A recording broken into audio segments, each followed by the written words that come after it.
What's up, everybody? Surprised to be here.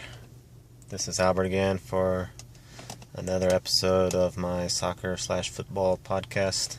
And it's a sad day today. Mexico was eliminated yesterday from the World Cup by Holland.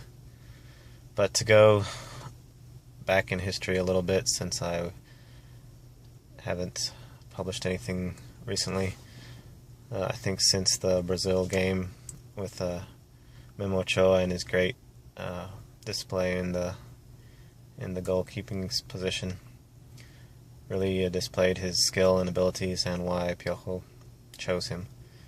Hopefully he's able to improve his club career, get a new deal with some high-level team, but we'll have to see what happens there. Another bright moment came with Andres Guardado, who's played really well in that game, and also Hector Herrera, who's played well in all the games. As far as nerves for this Holland game, I think I was a little bit calm, but I was more nervous for the Cameroon one, since it was the initial game and an important game to start off on the right foot. Then it started calming down a little bit. This was a big game against Holland. I had a feeling that Mexico could do it, but it's always tough how it played out.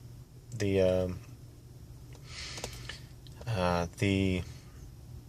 big thing with Holland is they seem to be playing counterattack and playing back on their on the defense, and then coming back with the speed of Robin and all the other players, Van Persie, that they have. And that's what they came out doing. Mexico has been known to not play well against bunker ball, against counterattack ball, as displayed against the United States and other teams in CONCACAF. But they were playing good. They had their good opportunities in the first half, and it ended 0-0 at the half. Probably could have been some better finishing and possibly a goal or two in the first half. But the second half, they came out similar ways. Hector Herrera was playing awesome. He was moving around, dribbling, protecting the ball, passing it, recovering. He was great. Salcido was doing good as well. He was a good replacement for Gallito Vasquez. It was sad to see Hector Moreno get injured, but Diego Reyes came on and played really well as well. Giovanni, of course, came with the goal just after the half off his left foot, of course, from long range, and it was just an awesome shot. Brought a lot of hope. After that goal, the pressure continued a little bit, but the urgency came on to the Dutch. I had some comments on why Mexico sort of gave up after the goal or at the end of the game, and I don't agree that they really gave up, but there is one issue that they did lack. Holland came on strong. They knew they needed to it's a do or die game, so they needed to tie it. So they came on. There was 12 corner kicks. They were pressuring the ball. They didn't let Mexico go get out and control. One thing that Mexico tends to do, and a lot of teams do as well, is when the pressure is on and the attack, especially from a superior team like the Dutch, teams tend to just boot it out, clear it out in desperation mode, and they're not thinking. They don't look upfield for a pass. They just think they need to get it out of the area, out of danger, and it was a constant danger. So that's exactly what was happening. There were a few counterattacks. Javier Aquino came in, which I thought was a good move. If they were going to be more defensive, then I thought they should have brought in another defender, maybe a Gullit, to try to control the ball better in the midfield, because that was the main problem. They didn't have any midfielders to control the ball and move it forward, instead of a counterattack where it's a quick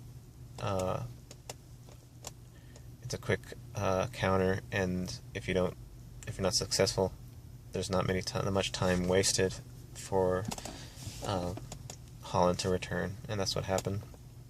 A lot of the clears were back to Holland, and they just came on the attack again. Back to Holland, came on the attack. Runs by Robin, runs by a lot of guys on the wings, ended up in all those corner kicks. Corner kick, corner kick, corner kick, and then finally one corner kick ended up bouncing back and everyone was in the box. No one caught Snyder out front, outside the box when he just shot a bullet straight down where Memo couldn't do anything. So that was the tie goal. And after that, I think it was the 85th minute, I believe, Mexico almost had it. They just couldn't handle it at the end. And that was a mistake that I think Miguel Herrera could have talked, and they could have went over. When you're getting attacked on, you need to stay calm and not just boot it out, but stay calm and look for the pass. Look for the olays at the end of the game. Look for possession. With possession, they're not going to be on attack. Look to calm the ball down in the corners. Anything to waste some time. Mexico didn't do that. They couldn't handle the nervousness and the pressure that the Dutch were putting on, and they ended up paying for it. But one thing that did happen at the end, and that was Robin took a dive. Rafa went in for the defense, but of course he's too slow for Robin. It looked like he might have stepped on his foot, but I don't think he did. Robin just flailed out like he always does, and there was many times that he did that during the game and not one yellow for him. So during this whole game, I had the initial thought that if the Dutch lose, that's a big team against Mexico. How many big teams can be eliminated out of this tournament? So there's got to be some hope. Mexico could have won and it would have been just fine, but there's got to be some hope that all these big teams can't be eliminated. They can't. The World Cup is not the same without these big teams. So, in my mind, I just thought corruption was going on, but that's not the. I mean, I'm not going to say that for sure. That's probably not the case at all. But that's just what I'm thinking. But they won fair and square. They came out and they countered and they put pressure and broke down Mexico at the end of the game. Mexico didn't give up. They didn't just cave in. The pressure was on and they had to get it out, and that wasn't the right tactic to do. They needed to control it. They needed to have better passes towards the end of the game, and the pressure just got to them. But Memo played a great game. The defense played a great game. That was just too many attacks, too much opportunities for the Dutch, and they had to put one in. The penalty that wasn't justified at all, but that's how it happens sometimes. There was a penalty that a lot of people said took place where Rafa and Moreno both hit Robin in the first, I think it was in the first half. If that would have happened, that's a totally different game. You can't take a missed penalty call and apply it somewhere in a later game just because it's close. You gotta take your mistake and continue on as normal, but who knows what the ref was thinking. So, sad times for Mexico. They didn't get to the fifth game again, but I think that this was an almost flawless, I won't say perfect, but almost flawless World Cup for Mexico. The teams, the players were appropriate. The coach's decisions were appropriate. The play wasn't fully up there. The reffing wasn't up there, especially in the Cameroon game and in this game as well with Holland. I wouldn't say everything was against Mexico, even though Miguel Herrera said that at the end of the game. But there were some reffing calls against Mexico that were pretty bad. Not to say that as an excuse, but that's the way it goes sometimes. And Mexico's able to play with these teams. They're able to keep up and do what they need to. So it's sad, but they'll continue. For the rest of the Cup, I'm indifferent. I'm glad Uruguay lost. Of course, Luis Suarez bit some dude, then goes home and says he didn't mean to, that his face ran into his shoulder or something. Ridiculous. Just a liar. Colombia's doing really well. I think I like them to continue to go on. That'd be really nice, but I think they play Brazil, so Brazil can't lose in Brazil.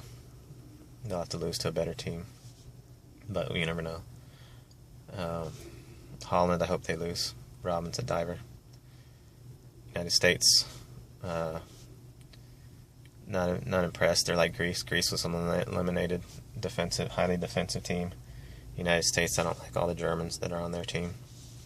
So they'll play Tuesday against Belgium. That's probably a pretty good game. Costa Rica made it, so the United States against Belgium, that might be a little bit closer than Costa Rica Greece, but United States very well could pass that game. The German factor is what doesn't attract me, and the style of play, of course, from the United States doesn't attract me. So I'm indifferent on that side, and plus, being a rival of Mexico, I would be fine with a United States loss. Who else is out there? Germany. I like Germany. They can. I think they can do good. Brazil. They're always entertaining, so that's the only reason why I would like them to continue on, just to see some brilliant goals, brilliant play from Neymar and all the others. But they don't really impress me as a team, especially against the likes of Brazil, of Germany. Argentina's out there. I don't like the Argentines. Basically from the history from Mexico. Mascherano's dirty. All their players are them and Uruguay I classify in the same sort of South American egos that are out there. It would have been awesome. My ideal World Cup would have been for Mexico to surprise Holland, to continue on, beat Costa Rica in the 5th game, get to semifinals against Argentina, beat Argentina, because that's who I really want to beat. There's 2 teams I want Mexico to beat in the World Cup, and that is Argentina and the United States. One day, I would like to see that. And this year, uniquely than any other year, I was hoping for Mexico to actually win the World Cup. I never thought that. I just thought, okay, let's get to the 5th game in the past World Cups, or let's get a good performance. This time, it was different. But we'll see, and we'll keep you up to date on some new games coming up and what goes on. Talk to you guys later. Have a good one.